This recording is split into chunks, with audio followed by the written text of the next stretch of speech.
বন্ধুরা স্বাগত জানাচ্ছি তোমাদেরকে আর একটা নতুন ভিডিওতে। তো এই ভিডিওতে আমি তোমাদেরকে বলবো, যদি তোমরা তোমাদের কোনো একটা অ্যাপ্লিকেশনে প্রাইভেসি পাসওয়ার্ড লাগিয়ে থাকো এবং তোমরা যদি চাও সেই প্রাইভেসি পাসওয়ার্ডটাকে চেঞ্জ করতে, তো এই ভিডিওটা তোমাদের জন্য। এই ভিডিওতে আমি তোমাদেরকে স্টেপ বাই স্টেপ দেখাবো যে যদি তোমরা কোনো একটি অ্যাপে প্রাইভেসি পাসওয়ার্ড লাগিয়ে থাকো তো সেক্ষেত্রে তোমরা কীভাবে এই প্রাইভেসি পাসওয়ার্ডটাকে রিসেট করবে অথবা চেঞ্জ করবে অথবা অফ করবে।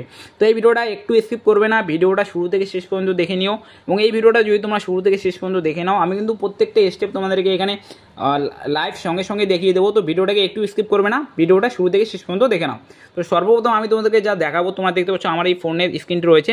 তো সিম্পলি আমি যদি এখানে অ্যালবাম ওপেন করি তো তোমরা এখানে দেখতে পাচ্ছ, এখানে কিন্তু বলা হচ্ছে যে তোমরা তোমাদের যে প্রাইভেসি পাসওয়ার্ডটা রয়েছে সেটা এখানে এন্টার করো।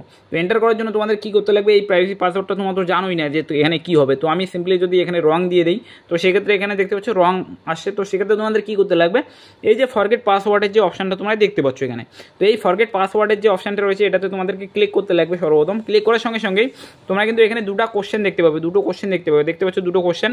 তো এই যে দুটো কোশ্চেনের অ্যান্সার সেটা কিন্তু তোমাদেরকে এখানে দিতে লাগবে। তো সিম্পলি তোমরা তোমাদের যে অ্যান্সারটি রয়েছে সেটা তোমরা এখানে দিয়ে দিও। তো আমি এখানে আমার যে অ্যান্সার রয়েছে সেটা আমি এখানে দিয়ে দিচ্ছি। তো সিম্পলি এইভাবে তোমরা দিয়ে দেবে। দিয়ে দেওয়ার পর সিম্পলি তোমরা ভেরিফাই ক্লিক করবে। দেখো এখন তোমাদেরকে আমি একটা জিনিস দেখাবো, সেটা হচ্ছে যে যদি তোমরা এখানে তোমাদের অ্যান্সার দিয়ে দাও, দিয়ে দেওয়ার পর তোমরা এখানে ভেরিফাই করো, তো এখানে দেখতে পাচ্ছ ইনকারেক্ট অ্যান্সার আসছে। তো তোমাদের কিন্তু যে অ্যান্সারগুলি রয়েছে সেটা কিন্তু একদম সঠিক দিতে লাগবে, যে একদম সঠিক অ্যান্সার দিয়ে দেবে। সঠিক অ্যান্সার দেওয়ার পর তোমরা যখনই এই ভেরিফাই ক্লিক করবে তোমাদের কিন্তু এখানে যে পাসওয়ার্ডটি সেটা কিন্তু নিয়ে নেবে এবং সিম্পলি তোমরা এখানে কিন্তু পাসওয়ার্ডটা চেঞ্জ করতে পারো। দেখতে পাচ্ছ 2 দিয়ে দিলাম, 2 এবং 2 দিয়ে দেওয়ার পর এখানে কিন্তু অ্যাপটি কিন্তু ওপেন হয়ে গেছে। তো সিম্পলি আমি এখন যে ক্রোম ব্রাউজার ওপেন করে দেখিয়ে দিই যে আমি এখানে কিন্তু 2 দিলাম। তো দেখতে পাচ্ছ ক্রোম ব্রাউজার কিন্তু এখানে ওপেন হয়ে গিয়েছে।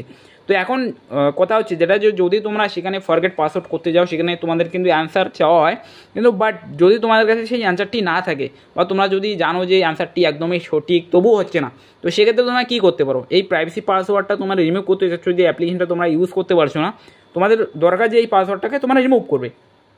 সেই ক্ষেত্রে তোমাদের যা করতে লাগবে, যদি সেই অ্যান্সারের যে মেথডটা রয়েছে সেটা যদি কাজে না আসে সেক্ষেত্রে তোমরা সিম্পলি তোমাদের যে ফোনে যে সেটিংস রয়েছে সেটিংসটাকে তোমরা ওপেন করবে পুনরায়। সেটিংসটি ওপেন করার পর তোমরা সিম্পলি ব্যাক করে নেবে। ব্যাক করে নেওয়ার পর সেটিংসটি ওপেন করার পর তোমরা যে এই উপরে সার্চ বার দেখতে পাচ্ছ এখানে তোমরা ক্লিক করবে এবং এখানে লিখবে তোমরা কি জানো, রিসেট, RESET, রিসেট লিখে তোমরা সিম্পলি সার্চ করে দেবে। সার্চ করে দেওয়ার পর তোমাদের কিন্তু এখানে অনেকগুলি কিন্তু এখানে অপশান চলে আসবে। তো এই যে অপশানটা দেখতে পাচ্ছ না, ইরেজ অল ডাটা, এখানে তোমরা ক্লিক করবে এবং ক্লিক করার পর তোমরা দেখতে পাচ্ছ নিচে erase all data factory reset, তো এখানে তোমরা ক্লিক করে দেবে। যখনই তোমরা এখানে ক্লিক করবে তো তোমরা কিন্তু এখানে দেখতে পাচ্ছ, যদি তোমরা এই অপশানটা সিলেক্ট করে তোমরা এখানে ইরেজ করে দাও সেক্ষেত্রে কিন্তু তোমাদের যে গুগল অ্যাকাউন্টে রয়েছে, তোমাদের ফোনে যা সিস্টেম অ্যাপ রয়েছে, download apps, music, photos, video, অতএব তোমাদের যা কিছু রয়েছে ফোনে সবটাই কিন্তু এখানে ডিলিট হয়ে যাবে। এমনকি তোমাদের কন্ট্যাক্ট পর্যন্ত তোমাদের কিন্তু এখানে ডিলিট হয়ে যাবে।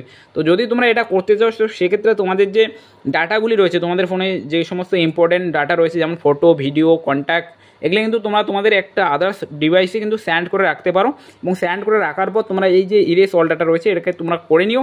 করে নেওয়ার পর ফোনটা যখনই তোমরা লগ ইন করবে ফোনটা কিন্তু একদম নতুন, যেমনটা নতুন ফোন নিলে যেমনটা হয় সেরকম কিন্তু তোমাদের সামনে চলে আসবে। তারপর তোমরা যে কোনো একটা শেয়ার অ্যাপ্লিকেশন ডাউনলোড করে সেগুলো কিন্তু তোমাদের ফোনে আবার কিন্তু নিয়ে আসতে পারবে। তো এইভাবেই কিন্তু তোমরা তোমাদের যে প্রবলেমটি রয়েছে এখানে কিন্তু সলভ করতে পারো। তো আশা করছি ভিডিওটি তোমাদেরকে ইনফরমেটিভ লেগেছে। ভিডিওটা যদি ইনফরমেটিভ লাগে ভিডিওটাকে লাইক করে দিও, চ্যানেলটা হাতে প্রথমবার হয়ে থাকে চ্যানেলটা সাবস্ক্রাইব করো। আর মিলছি পরের ভিডিওতে।